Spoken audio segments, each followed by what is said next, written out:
উত্তরের বিভিন্ন জেলায় হঠাৎ করেই বেড়েছে জাল টাকার বিস্তার। আসল নোটের ভিতর সুকৌশলে ঢুকে পড়ছে জাল নোট। বুঝতে না পেরেই ক্ষতিগ্রস্ত হচ্ছেন ক্ষুদ্র ব্যবসায়ীরা, আর এ কাজে ব্যবহার করা হচ্ছে শিশুদের। দোকানদার এসে দেয় ভিড়ের টাইমে দিয়ে যায়, সেই টাকা আমরা নিয়ে তুই দেখি সব টাকায় হলে জাল টাকা। ভিড়ের ভিতরে এই যে 50 টাকার নোটটা এইভাবে দেয়, এর দেওয়ার কারণে আমরা বুঝতে পারি না। মানে এমন সিস্টেমে দিচ্ছে টাকাটা বোঝার উপায় নাই, দিয়ে নাই হয়ে যাচ্ছে, মানে ধরার মতো ইয়ে পাচ্ছে। আমরা যারা ছোট দোকানদার আছি, এই জাল টাকা যদি আমাদের কাছে আসে তাহলে আমরা তো অর্থনৈতিকভাবে অনেক ক্ষতিগ্রস্ত হয়ে যাব। সম্প্রতি উত্তরাঞ্চল থেকে জাল টাকা সহ আটক করা হয়েছে 3 কিশোরকে। এর আগে রাজশাহীর কাশিয়াডাঙ্গা এলাকা থেকে জাল টাকার নোট সরবরাহকারী শহীদুল ইসলামকে গ্রেপ্তার করে র্যাব।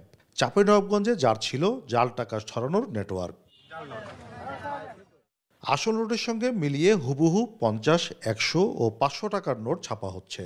মাঝে মাঝে আইনশৃঙ্খলা বাহিনীর জালে জাল টাকার বাহকরা ধরা পড়লেও সরবরাহকারীরা থাকছে ধরাছোঁয়ার বাইরে।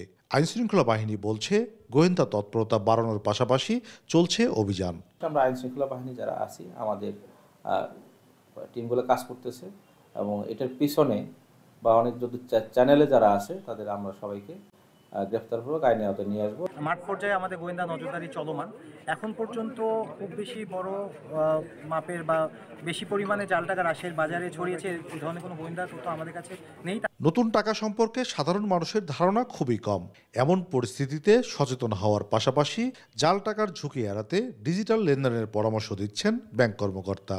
জাল নোট প্রতিরোধ অনেক ক্ষেত্রেই প্রতিরোধ করা সম্ভব যদি আমরা দুটো কাজ করি। বিশেষ করে আমরা পেমেন্ট সিস্টেমটা যদি ডিজিটালাইজ করতে পারি, আমরা অ্যাপসের মাধ্যমে যদি যাই, তাহলে জাল নোটটা প্রায় প্রতিরোধ করা সম্ভব। আইনশৃঙ্খলা বাহিনী বলছে, নির্বাচনকে সামনে রেখে এই চক্র আরও সক্রিয় হতে পারে। কাজী শাহেদ, দেশ টিভি, রাজশাহী।